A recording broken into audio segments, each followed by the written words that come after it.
Hello everyone, welcome to my YouTube channel let's study साथ साथ। तो जैसा कि आपको पता है, इस चैनल पर हम DSSB TGT इंग्लिश के सिलेबस जो अपडेटेड सिलेबस है उससे रिलेटेड वीडियोस करते हैं।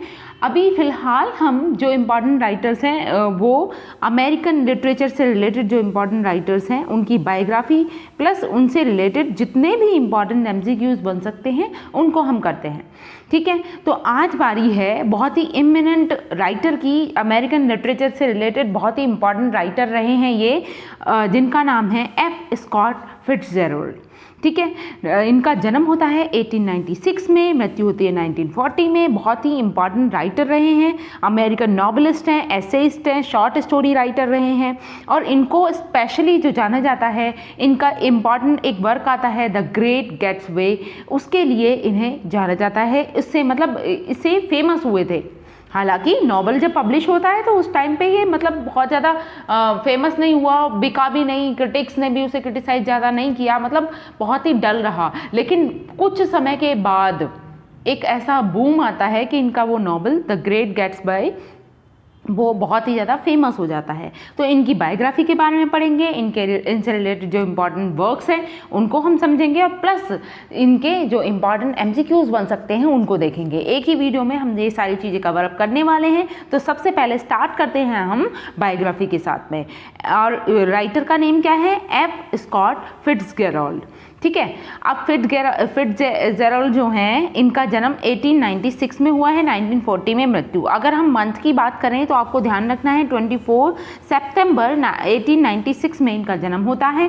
ठीक है, was an American novelist and short story writer who is widely regarded as one of the greatest writer of the 20th century. जिनको स्पेशली किस चीज़ के लिए जाना जाता है कि इन्होंने इन्वेंट की जैज़ एज।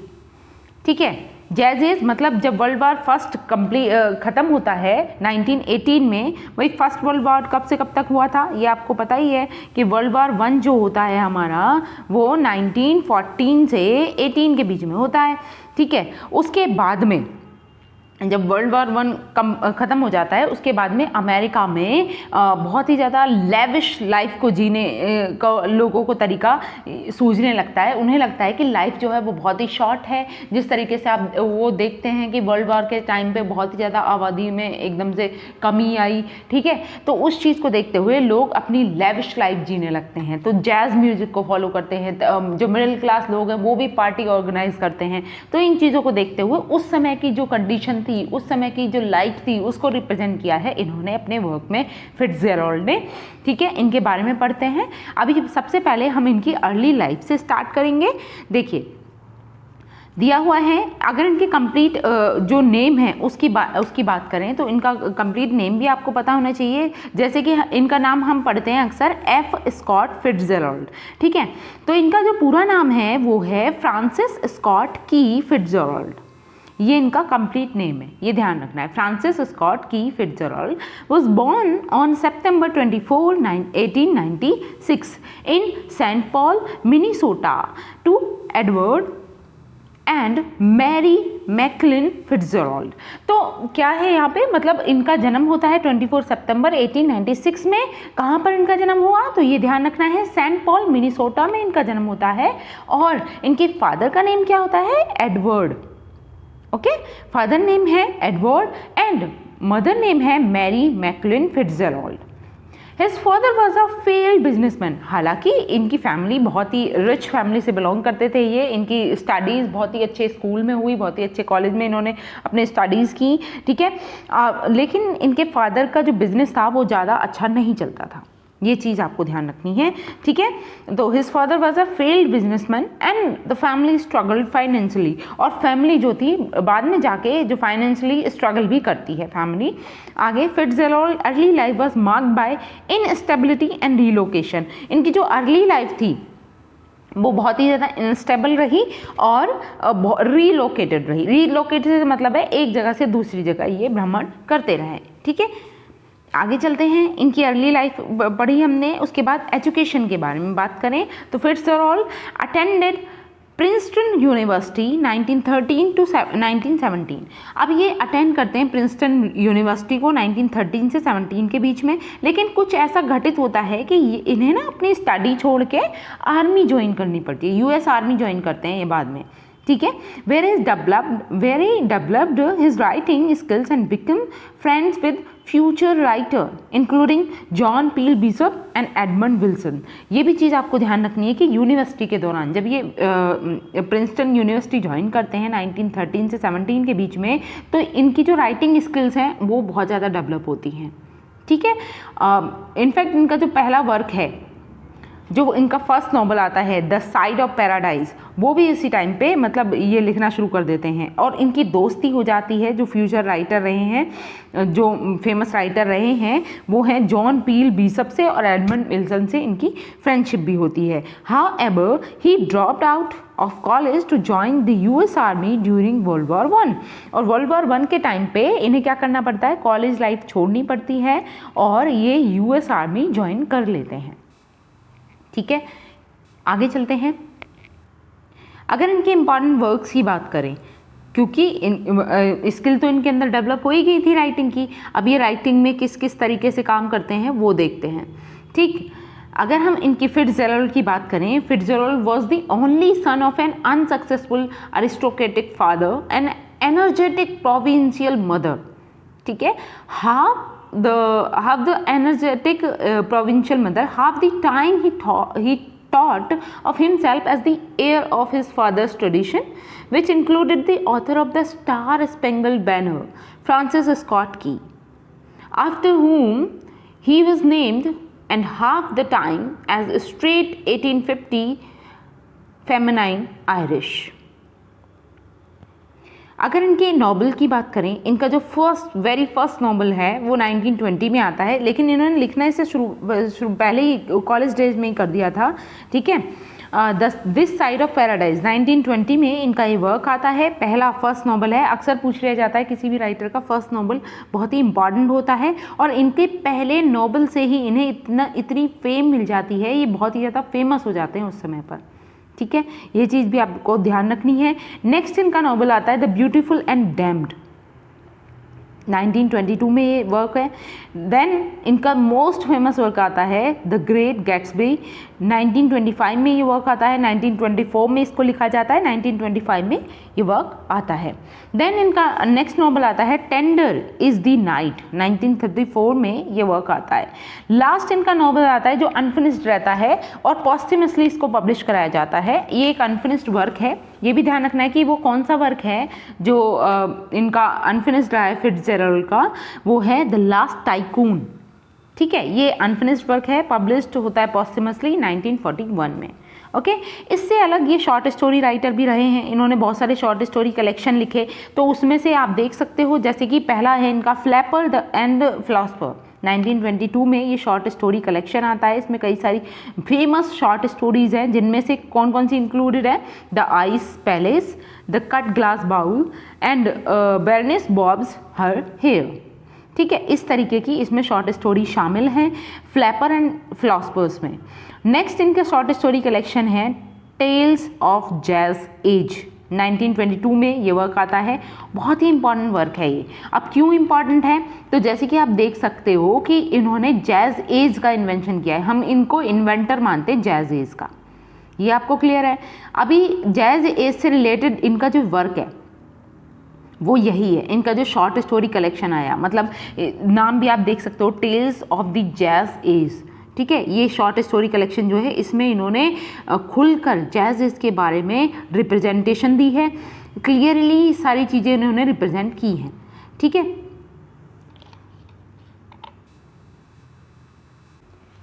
अब जैसे कि हम जैज एज के बारे में बात कर रहे हैं, तो जैज एज क्या है, व्हाट इज जैज एज? ये एक टर्म है जो कॉइन की गई थी फिट्जजेराल्ड के द्वारा अपने इस वर्क में tales of the jazz age में, ठीक है। अ पीरियड ऑफ, और ये जैज एज क्या है, a period of carefree wealth freedom youthful, ठीक है, reflected in the novels of writers such as Fitzgerald, ठीक है। 1920s की जो अमेरिकन लाइफ थी उसको रिप्रेजेंट किया गया है इस एज के माध्यम से, ठीक है। The jazz is a period in the 1920s to 1930s, ठीक है। 1920s से 1930s के बीच का जो पीरियड था उस समय पर जैसा दौर चल रहा था अमेरिका में उस चीज़ को रिप्रेजेंट किया है। जैसे कि लोग जैज़ म्यूज़िक पसंद करते थे, पार्टी पसंद करते थे, डांस पसंद करते थे, dancing styles rapidly gain popularity, ठीक है। और बहुत ही जल्दी पैसा कमाने के इच्छुक रहते थे लोग यूएस में, ठीक। हेल्प्ड फिट्ज़जेराल्ड ने क्या किया, help the beginning of the Europe jazz movement. Fitzgerald credited with coining the term first used in 1920 short story collection जिसका नाम है tales of the jazz age. अब इसमें अगर आप बात करें मेजर राइटर कौन थे जैज एज के, जो इस एज के दौरान लिख रहे थे, उनमें और किसका नाम शामिल है, एक तो फिट्ज़जेराल्ड हो गए, ठीक है। इससे अलग और कौन थे, एक तो थे अर्नेस्ट हेमिंगवे। अर्नेस्ट हेमिंगवे जो हैं ये भी जैज एज से रिलेटेड माने जाते हैं। आगे Dorothy Parker, Eugene O'Neill, Ezra Pound, ये सारे इंपॉर्टेंट राइटर थे जैज एज से रिलेटेड, मेजर राइटर्स थे। इनमें जो फेमस राइटर हैं ये हैं, जिनमें से आप नाम लिख सकते हो, अर्नेस्ट हेमिंगवे का, डोरोथी पार्कर का, यूजीन ओनील का और एजरा पाउंड, ठीक है। ये इंपॉर्टेंट राइटर रहे हैं उस समय के। अगर हम इनके वर्क की बात करें, जो इनका वर्क है tale of the jazz age, इसमें जो इम्पॉर्टेंट शॉर्ट स्टोरीज हैं जैसे कि आप देख सकते हो, the diamond as the big as the Ritz, important work है। इसमें एक ये स्टोरी है, फेमस स्टोरी है, the curious case of Benjamin Button, ये भी इम्पॉर्टेंट स्टोरी है, the curious case of Benjamin button.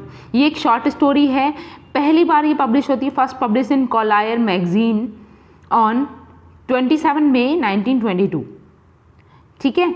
और इसमें शॉर्ट स्टोरी कौन सी है तो आप लिख सकते हो द जेली बीन, वो भी इसी से रिलेटेड है। टेल्स ऑफ जैज में एक शॉर्ट स्टोरी है जिसका नाम है द जेली बीन, ठीक है। एक शॉर्ट स्टोरी इसके अंदर आती है द कैमल्स बैक।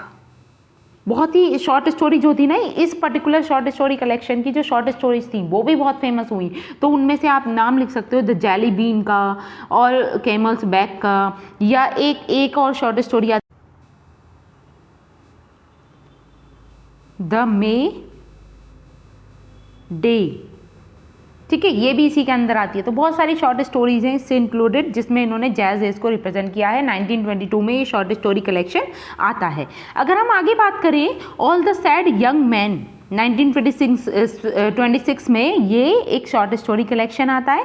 इसके अंदर भी इंपॉर्टेंट जो फेमस शॉर्ट स्टोरी रही हैं वो कौन सी हैं, the rich boy and the adjuster, ठीक है। ये इंपॉर्टेंट इसकी शॉर्ट स्टोरी रही हैं। आगे देखें, टैप्स ऑफ रेबली 1935 में आता है, ये भी एक शॉर्ट स्टोरी कलेक्शन है। द क्रैकअप इसकी एक फेमस स्टोरी है, short story afternoon of an author, this is also a famous short story written included in this short story collection which name taps of रेबली। 1935 में ये publish होता है।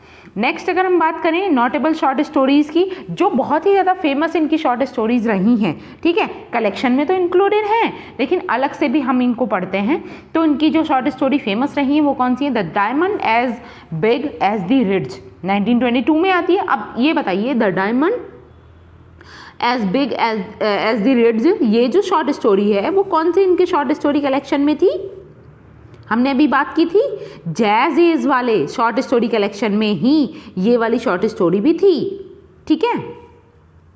जो इनका एक वर्क है ना, जो शॉर्ट स्टोरी कलेक्शन है जिसका नाम है the tales of the jazz age, उसी में इंक्लूडेड है ये वाली शॉर्ट स्टोरी।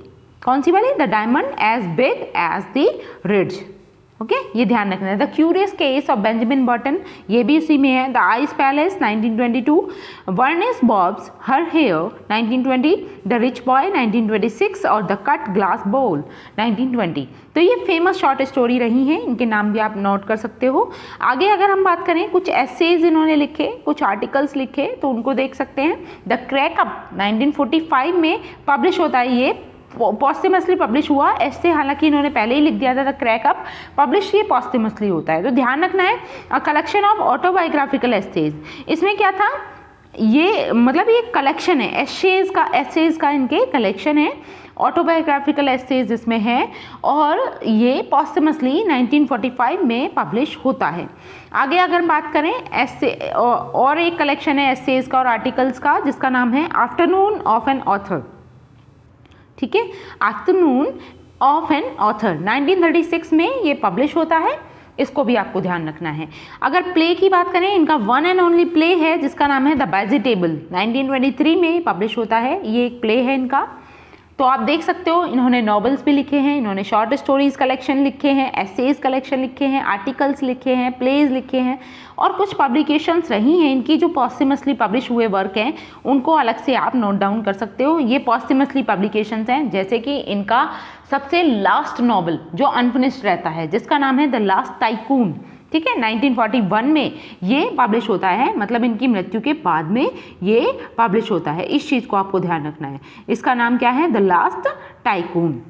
ओके, अगर हम इस पर्टिकुलर वर्क की बात करें लास्ट टाइकून की, तो आप पब्लिकेशन ईयर समझ ही रहे हो, 1941 में है। ये एक अनफिनिश्ड नॉवल है, पब्लिश होता है पॉस्टमसली, और prepared by his friend Edmund Wilson, a critic and writer. किसके द्वारा पब्लिश किया गया था, किसके द्वारा इसको कंप्लीट किया गया था, ये भी आपको ध्यान रखना है। लास्ट टाइकून, ठीक है, ये किसके द्वारा कंप्लीट किया जाता है, तो ये हैं, इनका नाम है एडमंड विल्सन, जो इनके काफ़ी अच्छे फ्रेंड रहते हैं फिट्जजेराल्ड के। तो एडमंड विल्सन के द्वारा इसको पब्लिश कराया जाता है पॉस्टमसली। ठीक है, ये चीज़ आपको नोट डाउन करके रखनी है। आगे देखें, द क्रैक अप 1945 में, ये एक स्टोरी है जो पब्लिश होती है पॉस्टमसली। नेक्स्ट है आफ्टरनून ऑफ एन ऑथर, ये एक ऐसे कलेक्शन है, अभी हमने देखा था ऐसे का कलेक्शन है आफ्टरनून ऑफ एन ऑथर, ये भी पॉस्टमसली पब्लिश हुआ है। द पैट हॉबी स्टोरीज 1940 से 41, ये भी पॉस्टमसली पब्लिश्ड पॉस्टमसली इन 1962। ओके, तो ये सारी चीज़ें आपको ध्यान रखनी है। अगर इनके पर्टिकुलर हर एक नॉवल की बात करें, तो आप जानते हैं ग्रेट गैट्सबी जो है, इस पर भी मूवी बन चुकी है, काफ़ी सारे मूवी अडेप्टेशंस भी हैं जिनकी हम यहाँ पे चर्चा कर रहे हैं। जैसे कि इनका जो थर्ड नॉवल है, ठीक है, द ग्रेट गैट्सबी, इस पर मूवी बनी सबसे पहले 1974 में। देन ग्रेट गैट्सबी पे मूवी दोबारा से इसको अडेप्टेशन हुई इसकी 2013 में, इस पे मूवी बनती है। ठीक है, और ये बहुत ही फेमस होती है मूवी। और इसमें इसकी एक खास बात ये है कि इसमें ना बहुत ही फेमस एक्टर एक्ट्रेसेस ने वर्क किया, जिसमें अगर आप देखें तो हमारे एक इंडियन बहुत ही फेमस एक्टर हैं अमिताभ बच्चन जी, उन्होंने भी इसमें एक शॉर्ट रोल किया है। तो ये चीज़ आपको ध्यान रखनी है। जो 2013 वाली ग्रेट गैट्सबी है, इसमें उन्होंने एक रोल अदा किया है। और साथ ही साथ इसमें और जो फेमस राइटर रहे हैं वो कौन है, लियोनार्डो डिकैप्रियो हैं, और टॉबी मैगरी हैं, कैरी मलिगन है। तो ये तो इम्पॉर्टेंट जो एक्टर एक्ट्रेसेस हैं उन्होंने इसमें रोल अदा किया है, ये आपको ध्यान रखना है। तो 2 बारी इस पे मूवी बन चुकी है द ग्रेट गैट्सबी पे, ये भी आपको ध्यान रखना है। नेक्स्ट देखें, टेंडर इज़ द नाइट, इस पर मूवी बनी है 1964 में। द लास्ट टाइकून, इस पर भी मूवी 1974 में बन चुकी है। ठीक है, तो लेटेस्ट आपको ये ध्यान रखना है 2013 में जो मूवी बनी है द ग्रेट गैट्सबी, जिसमें अमिताभ बच्चन जी ने भी रोल अदा किया है। नेक्स्ट अगर हम देखें थीम एंड स्टाइल की बात करते हैं, इनके क्या स्टाइल रहा, क्या थीम रही, तो आप देख सकते हो कि अपने ही टाइम का मतलब पोस्ट वर्ल्ड वार की जो चीज़ें थी उनको इन्होंने अपने वर्क्स में बहुत अच्छी तरीके से रिप्रेजेंट किया है। आप देखोगे अमेरिकन ड्रीम को रिप्रेजेंट किया। अमेरिकन ड्रीम एग्जैक्टली क्या था, ठीक है, अमेरिकन ड्रीम में आप देख सकते हो कि उस समय पर लोगों की विचारधारा क्या बन गई थी कि life is very short and हमें अपनी लाइफ को खुलकर जीना है, हमें पूरी अय्यासी ऐसो आराम में लाइफ को जीना है। इसीलिए तो इन्होंने जो जैज़ एज था वो टर्म कॉइन की। ठीक है, तो उस चीज़ को आप देख सकते हो। आगे अगर हम बात करें क्लास एंड सोशल स्टेटस, उस समय पर क्लास और सोशल स्टेटस का बोलबाला था। लव एंड रिलेशनशिप को रिप्रेजेंट किया है इन्होंने अपने वर्क्स में। मोरालिटी एंड डिके को रिप्रेजेंट किया है। मोरालिटी और डिके मतलब जो मोरालिटी थी या फिर हम कहें वैल्यूज़ थी, उनका डिके हो रहा था। लोग क्या थे, अपनी जो इच्छाएं थी उनको पूरा करने की कोशिश कर रहे थे, चाहे वो सही तरीके से हों या गलत तरीके से हों। तो इस तरीके से क्या था कि जो वैल्यूज़ थी वो घटती जा रही थी, उनका डिके हो रहा था, मोरालिटी कम होती जा रही थी। लोग लेविश लाइफ, लग्जीरियस लाइफ को जीने में यकीन रखने लगे थे। The jazz age and its excesses, तो ये चीज़ आपको देखने को मिलती है इनके वर्क्स में। आगे चलते हैं। लिगेसी की बात करें तो influencing generation of writers including Ernest Hemingway, J D. Salinger, J. मैक्लेनरी। ठीक है, तो आप देख सकते हो कि इनके वर्क्स का बहुत ज़्यादा प्रभाव अर्नेस्ट हेमिंगवे पे देखने को मिलता है, जे.डी. सेलिंगर पर और जे. मैक्लेनरी पर। Capturing the essence of jazz age, ठीक है, exploring the theme of love, class and American dream, contributing to the development of modern American literature. आगे चलते हैं। अगर इनके अवार्ड्स की बात करें, इन्हें जो अवार्ड मिले, ओ हेनरी प्राइज़ मिला है 1922 और 1925 में। 2 बारी इनको ओ हेनरी प्राइज़ मिल चुका है, 1922 में भी और 1925 में भी। Then National Institute of Arts and Letter award 1935 में ये अवार्ड मिला इन्हें। पॉस्टमस रिकॉग्निशन, अगर हम इनकी मृत्यु के बाद की बात करें तो पॉस्टमस रिकॉग्निशन किस चीज़ में, नेशनल बुक अवार्ड 1941 में मिलता है। पुलित्जर प्राइज़ भी इनको मिल चुका है 1941 में, क्योंकि पॉस्टमसली इन्हें पुलित्जर प्राइज़ मिला है। ये चीज़ आपको ध्यान रखनी है। ठीक, आगे चलते हैं। अगर हम इनकी पर्सनल लाइफ की बात करें तो Fitzgerald married Zelda Sayre in 1920 and they had one daughter Francis Scott, जिसको स्कॉटी फिट्जजेराल्ड भी कहते थे, इसका निक नेम था स्कॉटी। ठीक है, तो ये भी आपको ध्यान रखना है। इनकी एक डॉटर थी स्कॉटी जिनका नाम है, और इनकी वाइफ का नाम क्या है, तो जेल्डा सेयर इनकी वाइफ का नेम है। The couples tumultuous relationship and Zelda's mental health issues greatly influenced Fitzgerald writing। आपको ध्यान रखना है कि इनके लाइफ के ना अंतिम पड़ाव में इनकी जो फाइनेंशियल कंडीशन थी वो बहुत ज़्यादा ख़राब हो गई थी। आप देखोगे स्टार्टिंग में जो इनका पहला वर्क आता है, जो फर्स्ट नॉवल आया था द साइड ऑफ पैराडाइज, उस समय पर बहुत ही ज़्यादा फेमस, एकदम से बूम आया था इनके करियर में। ठीक है, बहुत ही फेमस वो वर्क रहा। फिर इसके बाद में इनका सेकंड नॉवल आया, वो भी फेमस रहा। इनकी शॉर्ट स्टोरीज कलेक्शन आई। इनफैक्ट इन्हें ना अमेरिकन लिटरेचर में बहुत ही सम्मान्य पदवी दी गई। ठीक है, बहुत ही रेस्पेक्ट से लोग देखने लगे, इनको बहुत ज़्यादा फेम मिला। फिर इनका वर्क आता है द ग्रेट गैट्सबी, जिसको ज़्यादा फेम नहीं मिला। इनफैक्ट उस वर्क के बाद ना इनकी जो फेम थी वो घटती चली गई। ठीक है, सारी चीज़ें खराब होती चली गई, धीरे धीरे डिके आने लगा इनकी करियर में। और साथ ही साथ फिर क्या हुआ, बहुत ज़्यादा डिप्रेशन होने लगा, एंग्जाइटी होने लगी, तो इससे रिलेटेड ये बहुत ज़्यादा ड्रिंक करने लगे। ठीक है, साथ ही साथ इनकी वाइफ भी जो थी वो भी मेंटल इश्यूज होने लगे, बहुत ज़्यादा वो भी बीमार रहने लगी, और ये भी। तो इनकी जो पर्सनल लाइफ थी, इनकी जो अगर कहीं सोशल लाइफ थी, वो बिगड़ती चली गई, और लास्ट में जाकर इन्हें हार्ट अटैक हो जाता है। इनकी मृत्यु भी हार्ट अटैक से होती है। ठीक है, ये आपको ध्यान रखना है। आगे चलते हैं। लेटर लाइफ एंड डेथ, अगर इनकी डेथ की बात करें, Fitzgerald struggled with addiction, financial difficulty and decline health in his later years. तो वही है, अपनी लाइफ के अंतिम दिनों में ये बहुत ही ज़्यादा एडिक्टेड हो गए थे, ड्रिंक करते थे बहुत ज़्यादा, फाइनेंशियल डिफ़िकल्टीज़ इनको फेस करनी पड़ी, इनकी हेल्थ भी डिक्लाइन होने लगी धीरे धीरे, और he died of a heart attack on December 21, 1940 at the age of 44 in Los Angeles। और इनकी मृत्यु हार्ट अटैक से होती है 21 दिसंबर 1940 में। 44 की एज में इनकी मृत्यु हो गई। कहाँ पर, लॉस एंजलिस में। तो ये चीज़ें सारी आपको ध्यान रखनी है। इनकी बायोग्राफी आई होप आपको क्लियर हुई होगी। अगर इनसे रिलेटेड इंटरेस्टिंग फैक्ट्स की बात करें तो क्या है, Fitzgerald's name is derived from his famous ancestor Francis Scott Key. ध्यान रखना है कि इनका जो एफ स्कॉट, ये जो नेम आया है इनका, ये कहाँ से लिया गया है, तो इनके एंसेस्टर थे, इनके पूर्वजों से ये नाम आया। फ्रांसिस स्कॉट की जिनका नाम था, उनसे इन्होंने ये नाम लिया फ्रांसिस स्कॉट। ठीक है, और फिट्जजेराल्ड इनका सरनेम है। Who wrote the star spangled banner, जिन्होंने ये लिखा था, द स्टार स्पेंगल्ड बैनर लिखा था। ठीक है, he was known for his extravagant life style. ये किस लिए जाने जाते थे, अपना जो एक्स्ट्रावेगेंट लाइफ स्टाइल था उस चीज़ के लिए, which included lavish parties and expensive cars.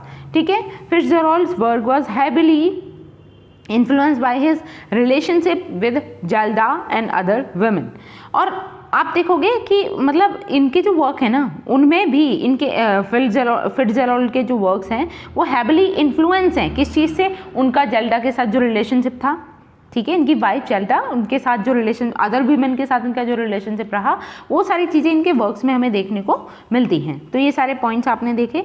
अब हम इंपॉर्टेंट MCQs करेंगे, इनके इंपॉर्टेंट वर्क हमने देखे और इनकी बायोग्राफी हमने पढ़ी। आई होप ये सब चीज़ें आपको क्लियर हुई होंगी। अब हम शुरू करते हैं MCQs। Where was F. Scott Fitzgerald born? तो हमने देखा कहाँ पर इनका जन्म हुआ। यस, ऑप्शन है New York city, Saint Paul Minnesota, Los Angeles या Chicago. What should be the right answer? तो आप जानते हो इनका जन्म कहाँ हुआ है, सेंट पॉल मिनीसोटा में, ठीक है। Option number B is the correct answer, Saint Paul Minnesota. कब होता है इनका जन्म? तो ये ध्यान रखना 24 सितंबर 1896 में इनका जन्म होता है। ओके, आगे चलते हैं। नेक्स्ट क्वेश्चन है which university did Fitzgerald attend? कौन सी यूनिवर्सिटी में इन्होंने स्टडी की? Harvard University, Princeton University, Yale University, University of Michigan.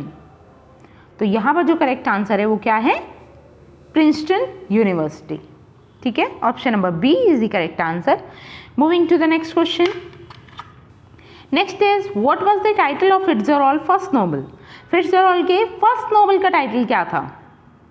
तो हमने अभी स्टडी किया this side of paradise, this was the first novel written by Fitzgerald, ठीक है। Option number B is the correct answer. और ये वर्क कब आता है? तो 1920s में ये पब्लिश होता है। Next question, who was Fitzgerald wife? इनकी वाइफ का नाम क्या था? Zelda Sayre, Ernest Hemingway's sister, Gertrude Stein, Dorothy Parker. Yes, right answer is Zelda Sayre, ठीक है। 1920s में ही इनकी शादी होती है इनसे। Moving to the next question. Next is what is the name of narrator in the Great Gatsby? आपको इनका एक वर्क है द ग्रेट गैट्सबी, जो बहुत ही बाद में जाके इन्हें बूम मिला, करिकुलम में भी इसको इंक्लूड किया गया था बाद में, लेकिन जब स्टार्टिंग में ये पब्लिश हुआ था ना उस समय पर इसको इतना फेम नहीं मिला था। तो इसमें एक पर्टिकुलर कैरेक्टर है, ठीक है, जो नरेटर का काम करता है। इनफैक्ट ये जो वर्क है ना ये फर्स्ट पर्सन नरेशन में ही लिखा गया है, मतलब नरेटर एक स्टोरी टाइप में नरेट कर रहा है, ठीक है। अब उस नरेटर का नाम पूछा जा रहा है यहाँ पे क्या है? निक कैरेबे है, जे गैट्सबी है, टॉम बुचनन है या फिर डेजी बुचनन है? तो यहाँ पे जो नरेटर है वो कौन है? निक कैरेबे, ठीक है। और मेन प्रोटैगनिस्ट आप कहोगे तो जे गैट्सबी हैं, जो डेजी से शादी करने के लिए, मतलब डेजी जो है बिलोंग करती हैं वो बहुत ही रिच फैमिली से बिलोंग करती हैं, मतलब उनके एंसेस्टर भी जो थे वो बहुत ही रिच थे, वो भी बिलोंग करती हैं उससे, और ये फिर अब ऐसे ही अपने जैसे ही ख़ानदानी लोगों में रहते हुए टॉम बुचमैन से शादी कर लेती हैं, ठीक है, इस तरीके से। लेकिन जे गैट्सबी जो थे वो बहुत पसंद करते हैं डेजी को, और ये एक मिडिल क्लास से बिलोंग करते थे, इसलिए ये मतलब डेजी को पाने के लिए बहुत ज़्यादा एकदम से क्विक रिच बन जाते हैं, मतलब ये गलत काम करते हैं या कुछ भी करते हैं एकदम से अमीर हो जाते हैं डेजी के लिए। ये बाद में ना उनका डेजी एक एक्सीडेंट भी कर देती है, ठीक है, और उसका भी इल्ज़ाम अपने सर पे ले लेते हैं, इनफैक्ट मृत्यु को प्राप्त हो जाते हैं, इतना प्यार ये डेजी से करते हैं। तो इस तरीके की ये स्टोरी है, बहुत ही इंटरेस्टिंग स्टोरी है द ग्रेट गैट्सबी की। तो इसमें नरेटर कौन है? निक कैरेबे है, और डेजी जो है वो नरेटर की कजिन होती है, निक कैरेबे की कजिन है डेजी, ठीक है। और नरेटर जो है वो मिनीसोटा से मूव कर जाता है, ठीक है, और वहाँ पे जाके वो मतलब रेंट पे घर लेता है वेस्ट एग में, और ईस्ट एग में डेजी रहती है। इस तरीके की स्टोरी है। आगे चलते हैं। What is the symbolic colour associated with the American dream in the Great Gatsby? तो वो पर्टिकुलर सिंबॉलिक कलर कौन सा है जो एसोसिएटेड है अमेरिकन ड्रीम से, ठीक है। इसमें ना ग्रेट गैट्सबी में भी अमेरिकन ड्रीम के बारे में रिप्रेजेंटेशन है।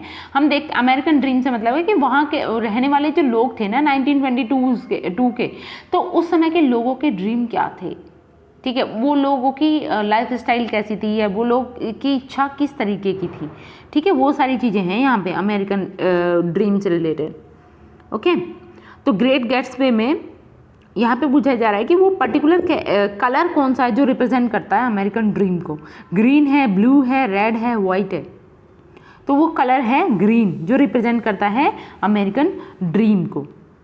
ठीक है, इसमें जो कैरेक्टर हैं वो फिक्शनल टाउन जो जिसका नाम है वेस्ट एग उसमें रहते हैं, और ईस्ट एग ये फिक्शनल टाउन है, कोई फिक्स क्राइटेरिया नहीं है। ठीक है, लॉन्ग आइलैंड में फिक्शनल टाउन है वेस्ट एग और ईस्ट एग।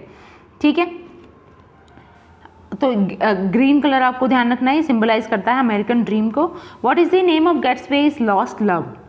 तो जे गेट्सबे जो होता है इसका लॉस्ट लव जो था उसका नाम क्या होता है? डेजी बर्सनिन, जॉर्डन बेकर, मार्टियल विल्सन या कैथरीन मैकी? तो ध्यान रखना है जे गेट्सबे। ठीक है, इसके जो लॉस्ट लव है वो कौन है? डेजी बर्सनिन। ठीक है, option number A is the correct answer. Next is what is the setting of tender is the night? ये इनका सेकंड नॉवल है, टेंडर इज द नाइट, जो 1922 में आता है।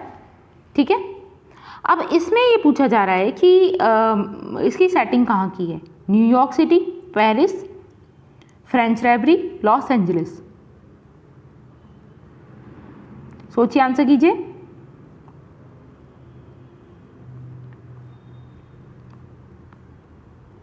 यस, सॉरी, ये सेकंड नॉवल नहीं है, ये है 1934 में आता है, ये फोर्थ नॉवल है इनका, टेंडर इज द नाइट। ठीक है, अब इसकी सेटिंग क्या है? ये फोर्थ और फाइनल नॉवल है इनका। सेटिंग है इसकी द फ्रेंच रेवरी। ठीक है, option number C is the correct answer. इसमें क्या है? Recounts the destructive marriage between Dick and Nicole Diver. इसके जो मेन कैरेक्टर हैं वो कौन कौन से हैं? एक तो हैं डिक और निकोल। ठीक है, डिक और निकोल है। Dick's affair with the beautiful young actress Rosemary Hoyt. Rosemary ये एक एक्ट्रेस होती है जिससे डिक का अफेयर हो जाता है, मतलब ये कपल रहता है डिक और निकोल का, लेकिन डिक जो है वो एक्स्ट्रा मैरिटल अफेयर करता है रोजमेरी हॉट के साथ। ठीक है, आगे चलते हैं। Who is the protagonist of tender is the night? Tender is the night में मेन प्रोटेगोनिस्ट कौन है? Nicole Warren, Dick Diver, Rosemary Hoyt या फिर टॉमी बर्बन? तो यहाँ पर जो राइट आंसर है वो है डिक डाइबर। ठीक है, आगे चलते हैं। Next question, what is the title of Fitzgerald short story collection published in 1922? Fitzgerald का जो शॉर्ट स्टोरी कलेक्शन 1922 में आया था उसका टाइटल क्या है? एक आता है 1920 में, एक आता है 1922 में। ऑप्शंस हैं flappers and philosophers, tales of the jazz age, all the sad young man या टेप्स ऑफ रेबल।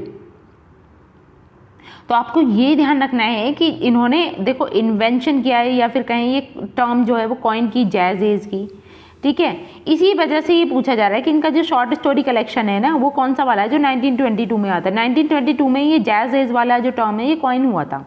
ठीक है, तो इनका जो शॉर्ट स्टोरी कलेक्शन है वो कौन सा है?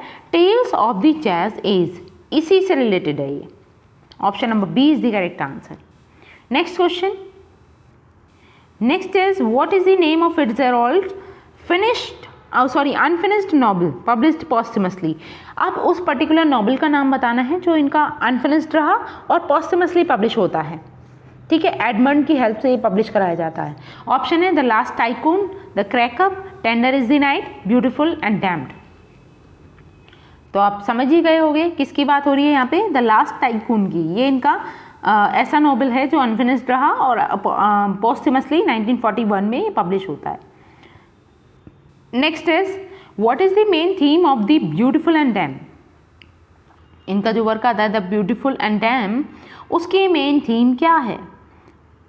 ठीक है, द ब्यूटीफुल एंड डैम जो है ये 1922 में आया, यानी कि ये सेकंड नॉवल है इनका।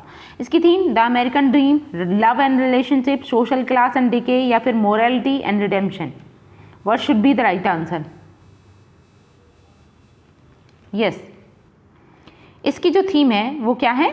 Social class and decay. Option number C is the correct answer. Moving to the next. Next is who are the main characters in the beautiful and damned. The beautiful and damned में main character कौन है? Anthony Patch and Gloria Gilbert, Jay Gatsby and Daisy Buchanan, या फिर Dick Diver and Nicole Warren, Nick Carraway and Jordan Baker. Yes, तो आप जानते ही हैं जे Gatsby और डेजी बिचनन तो किस में थी? द ग्रेट गैट्सबी में। ओके, तो इसमें जो मेन प्रोटैगनिस्ट है वो कौन है? Anthony Patch and Gloria Gilbert.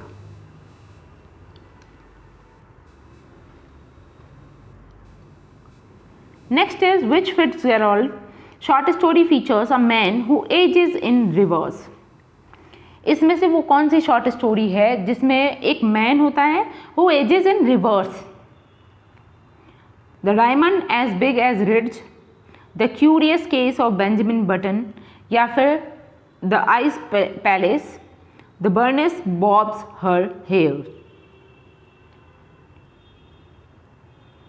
तो ये जो थीम बताई गई है यहाँ पर वो कौन सी शॉर्ट स्टोरी से रिलेटेड है? ये है the curious case of Benjamin Button. Option number B is the correct answer. Moving to the next question. Next is what is the title of Fitzgerald short story collection published in 1935? तो बताना है Fitzgerald के short story collection का title क्या है जो 1935 में publish हुआ? Flapper and philosophers, tales of the jazz age, all the sad young man, taps of रेबिल। यस, ये 1935 में पब्लिश होने वाला है, तो आपको ध्यान रखना है ये तो हुआ था 1922 में, और फ्लैपर एंड फ्लॉस्पर तो 1920 में ही हो गया था। ठीक है, यहाँ पे जो राइट आंसर है ना वो क्या है? टेप्स एट रेबिल, ये 1935 में होता है। Option number D is the correct answer. Next question is which author was significant influence on Fitzgerald writing style. वो पर्टिकुलर ऑथर कौन है जिनका बहुत ही महत्वपूर्ण इन्फ्लुएंस रहा फिट्जगेराल्ड की राइटिंग स्टाइल पर? अर्नेस्ट हेमिंग्वे हैं, विलियम फॉकनर हैं, एडगर एलन पो, या फिर जोसेफ कॉनरेड। तो यहाँ पर जो राइट आंसर है वो है Edgar Allan Poe. He was also an American writer. Moving to the next question. What literary movement is Fitzgerald often associated with? कौन सा वो लिटरेरी मूवमेंट है जिससे एसोसिएट किया जाता है अक्सर फिट्जगेराल्ड को? मॉडर्निज्म है, रियलिज्म है, नेचुरलिज्म है, या lost generation? Yes, what should be the right answer? तो यहाँ पे आपको ध्यान रखना है इनको जो रिलेट किया जाता है ना वो लॉस्ट जनरेशन से भी रिलेट किया जाता है। ठीक है, तो ये चीज़ आपको ध्यान रखनी है, lost generation. Option number D is the correct answer. Moving to the next question. Next is where did Fitzgerald serve in the US Army during World War I? तो World War I जब होता है तो ये US Army attend कर लेते हैं 1917 में। ये कॉलेज छोड़कर प्रिंसटन यूनिवर्सिटी में जो पढ़ रहे होते हैं ये, तो वहाँ से कॉलेज छोड़कर ये US Army ज्वाइन करते हैं। तो कहाँ पर इनकी ड्यूटी होती है? ऑब्वियसली ये चीज़ यहाँ पे पूछी जा रही है। फ्रांस में, जर्मनी में, अल्बामा या न्यूयॉर्क? तो राइट आंसर है यहाँ पे अल्बामा। ठीक है, मिनीसोटा से रिलेटेड है, Alabama Minnesota. Option number C is the correct answer. Moving to the next question. What was the name of Fitzgerald's daughter? तो फिट्जगेराल्ड की जो डॉटर हैं उनका नाम क्या है? Frances Scottie Fitzgerald, Zelda Fitzgerald junior, Eleanor Fitzgerald, या फिर जेसिका फिट्जगेराल्ड? तो आपको ध्यान रखना है, देखो जेल्डा तो इनकी वाइफ का नेम था, इनकी जो डॉटर थी उसका नाम था Frances Scottie Fitzgerald. Option number A is the correct answer. Next question. What is the characteristic of Fitzgerald's writing style? Fitzgerald की राइटिंग स्टाइल का मेन कैरेक्टरिस्टिक्स क्या है? Simple and direct prose, complex and lyrical prose, satirical tone, या फिर autobiographical element? तो आपको ध्यान रखना है कि इसमें ना इन्होंने बहुत ही ज़्यादा कॉम्प्लेक्स और लिरिकल प्रोज का इस्तेमाल किया है अपने वर्क्स में। ठीक है, हालांकि ये भी हो सकता था, ऑटोबायोग्राफिकल एलिमेंट भी उन्होंने इंक्लूड किए हैं। Next is what is a symbolic meaning of the green light in the Great Gatsby? जो ग्रेट गैट्सबी इनका वर्क है उसमें ग्रीन लाइट का सिंबॉलिक मीनिंग क्या है? तो हमने देखा था कौन सी लाइट मतलब जैज जो एज है उसको रिप्रेजेंट कर रहा था, या फिर कहीं अमेरिकन ड्रीम को रिप्रेजेंट करता है ग्रीन लाइट। तो किससे रिलेटेड है ये? Wealth and materialism, love and relationship, hope and the American dream, morality and redemption. तो राइट आंसर है यहाँ पर hope and the American dream. Option number C is the correct answer. Next question is where did Fitzgerald live during the 1920s? 1920s में Fitzgerald जो थे वो कहाँ रहे? New York city, Paris, loss Angeles या फिर फ्रेंच रेबरी? तो ये इस समय पर रहे थे पेरिस में 1920s में। ऑब्वियसली बात है ये इस समय पर यूएस आर्मी में भी ज्वाइन हो चुके थे। What is a common critic of Fitzgerald work? क्या कॉमन, अगर हम क्रिटिसाइज करें इनके वर्क को तो कॉमन चीज़ क्या है जिसको क्रिटिसाइज किया जाएगा? Lack of depth in character, over emphasis on wealth and materialism, idealisation of the American dream, या फिर पुअर राइटिंग स्टाइल? किस चीज़ के लिए क्रिटिसाइज किया जाएगा? राइट आंसर है over emphasis on wealth and materialism. Option number B is the correct answer. Next question, who is the villain in the Great Gatsby? Great Gatsby में villain कौन है, मेन विलन कौन है? Tom बचनन है, जे Gatsby है, Daisy बचनन है, या फिर जॉर्ज विल्सन? यस, तो यहाँ पे राइट आंसर है टॉम बचनन का, क्योंकि टॉम ही इन्फॉर्म करता है किसको? जॉर्ज को, कि तुम्हारी वाइफ जो है मैरी, जिससे हालांकि टॉम का खुद का अफेयर रहता है उससे, लेकिन वो ये इन्फॉर्म करता है जॉर्ज को कि तुम्हारी वाइफ को, जो एक्सीडेंट हुआ है जिसमें जॉर्ज की वाइफ को मर जाती है, मतलब मार दिया जाता है जॉर्ज की वाइफ को, तो जॉर्ज को टॉम जाकर इन्फॉर्म करता है कि तुम्हारी वाइफ को मारने वाला कौन है? जे गैट्सबे है। जबकि गाड़ी उस समय पर कौन चला रहा था? डेजी चला रही थी, लेकिन डेजी का जो इल्ज़ाम है वो अपने सर ले लेता है जे गैट्सबे, और जॉर्ज जाकर जे गैट्सबे को मार देता है। ठीक है, तो ये इसकी स्टोरी रहती है। आपको ध्यान रखना है कि टॉम बुचमन का ही ये प्लान रहता है, टॉम बुचनन का। तो ये जो विलेन है इसमें है। Option number A is the correct answer. Next is what is the name of Gatsby's mansion? तो गैट्सबे का जो मेंशन था उसका नेम क्या था? मतलब देखो, जे गैट्सबे जो था ना, एक मिडिल क्लास पर्सन था, वो अचानक से रिच हुआ था, है ना? तो उसका पर्टिकुलर मेंशन जो था उसका नाम क्या है? वेस्ट एग है, ईस्ट एग है, प्लाजा होटल है, या फिर ग्रैंड सेंट्रल स्टेशन है? तो उसका नाम है वेस्ट एग। ईस्ट एग में कौन रहता था? ईस्ट एग में ये रहते थे जो इसकी जो गर्लफ्रेंड रहती है जिसको ये पाना चाहता है, ठीक है, डेजी वगैरह, डेजी और टॉम। आगे चलते हैं, तो यहाँ पे राइट आंसर है West Egg. Next is which Fitzgerald short story features a woman who gets a bob? बताइए कौन सा शॉर्ट स्टोरी, कौन सी शॉर्ट स्टोरी है वो? Venice bobs her hair, the ice palace, the diamond as big as the Ritz, the curious case of Benjamin Button। तो यहाँ पे जो राइट आंसर है, जैसे कि नाम से भी आप पहचान रहे होंगे, Bernice bobs her hair. Option number A is the correct answer. Next question is where did Fitzgerald meet his wife Zelda? इनकी मुलाकात कहाँ पर होती है अपनी वाइफ जेल्डा से? मतलब पहली बार ये कब मिलते हैं, कहाँ पर मिलते हैं? प्रिंसटन यूनिवर्सिटी, न्यूयॉर्क सिटी, या फिर मॉन्टगमरी अल्बामा, या फिर पेरिस? तो राइट आंसर है यहाँ पर मॉन्टेगमेरी अल्बामा। ठीक है, option number C is the correct answer. Alabama क्या है? जहाँ पर यूएस आर्मी में को ज्वाइन करके जहाँ जाते हैं। What was Fitzgerald father's occupation? तो फिट्जरॉल्ड के फादर का ऑक्यूपेशन क्या था? बिजनेसमैन थे, राइटर थे, पॉलिटिशियन, या military officer? He was a businessman. Option number A is the correct answer, businessman. Next is what literary device does Fitzgerald often use? अक्सर Fitzgerald किस तरीके की लिटरेरी डिवाइस को यूज़ करते हैं अपने वर्क्स में? सिंबोलिज्म है, इमेजरी है, फोरशैडोइंग है, एलिट्रेशन है? तो हमने अक्सर देखा है कि सिंबोलिज्म का इस्तेमाल इन्होंने बहुत किया है। Option number A is the correct answer. Next, और ये आज का हमारा लास्ट क्वेश्चन है, what is the theme of the diamond as big as the Ritz? तो इनकी एक शॉर्ट स्टोरी है जिसका नाम है diamond as big as the Ritz, जो इनकी जैज एज वाली जो शॉर्ट स्टोरी कलेक्शन है उसी से रिलेटेड है। उसकी मेन थीम क्या है? Greed and materialism, love and relationship, social class and decay, या फिर आइडेंटिटी क्राइसिस। तो ध्यान रखना है, इसकी जो मेन थीम है ना वो है ग्रीड एंड मटेरियलिज्म।